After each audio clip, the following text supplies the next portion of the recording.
గడ్డి గులాబీ దీన్నే నాచు మొక్కలని 9 o'clock ఫ్లవర్స్ అని రకరకాల పేర్లతో పిలుస్తారండి.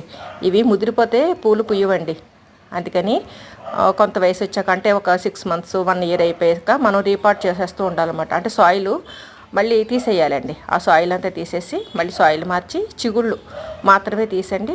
మళ్ళీ మనం జస్ట్ కొద్దిగా ఓ 2 inches మట్టి లోపలికి నొక్కేసి పెట్టేసామనుకోండి, చక్కగా మళ్ళీ విరబోస్తాయి. ఈ సాయిల్ మిక్స్లో కొంచెం కంపోస్ట్ పర్సెంటేజ్ ఎక్కువగా ఉండేలా చూసుకుంటే అండి మనకి మొక్క త్వరగా పూలు పోస్తుంది. ఎక్కువ కూడా చిగుళ్ళు వచ్చండి, ఎక్కువ గుబురుగా పెరిగి నిండుగా పోస్తుంది అనమాట. దీనికోసం ప్రత్యేకంగా పాట్స్ కూడా తీసుకోక్కర్లేదండి. ఇలా కొబ్బరి చిప్పలు, పాత సీసాలు, డబ్బాలు వేటిల్లో అయినా సరే చక్కగా వేసండి సన్లైట్ తగిలే ప్లేస్లో పెట్టాలన్నమాట. సన్లైట్ ఎక్కువగా ఉంటాయండి, ఎక్కువ పూలు వస్తాయి. వాటిని కూడా రోజు చేసుకోవాలండి.